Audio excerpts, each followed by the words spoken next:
এটা খুব কম সময়ে তৈরি হয়ে যায় এবং খেতেও ভীষণ ভালো লাগে। আমি প্রথমে বনলেস করা চিকেনের ছোট ছোট পিসগুলোকে একটু ভিনেগার, নুন আর লেবুর রস দিয়ে ভালো করে ম্যারিনেট করে 1 ঘন্টার জন্য ঢেকে রেখে দেবো। কিছুটা কড়াইশুঁটি ফুটন্ত গরম জলে ভাপিয়ে নিলাম। আমি কিছুটা পেঁয়াজ, আদা, রসুন এবং 2টো কাঁচা লঙ্কার পেস্ট তৈরি করে কড়াইতে তেল গরম করে পেস্টটা দিয়ে তাতে কিছুটা জিরে, কাশ্মীরি লঙ্কার গুঁড়ো, হলুদ, গরম মশলা গুঁড়ো আর পরিমাণ মতো নুন দিয়ে পুরোটাকে ভালো করে কষিয়ে নেব। মশলাটাকে ভালো করে কষিয়ে নিয়ে দেবো একটা টমেটো পেস্ট।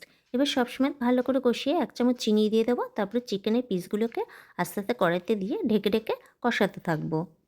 চিকেনটাকে ভালো করে কষিয়ে নিয়ে তাতে অ্যাড করলাম ভাপিয়ে রাখা কড়াইশুঁটিগুলো। সেটা নাড়িয়ে দিয়ে দিলাম 1 চামচ বাটার। আর একটু নাড়িয়ে নিয়ে দিয়ে দিলাম হাতে গুঁড়ো করে রাখা খানিকটা কাসুরি মেথি। ব্যাস নাড়িয়ে চাড়িয়ে গ্যাস অফ করে দিলাম। ব্যাস তৈরি হয়ে গেল চিকেনের একটা দুর্দান্ত রেসিপি, যেটা ভাত, রুটি, পরোটা, পোলাও, ফ্রাইড রাইস সব কিছুর সঙ্গে অসাধারণ লাগে।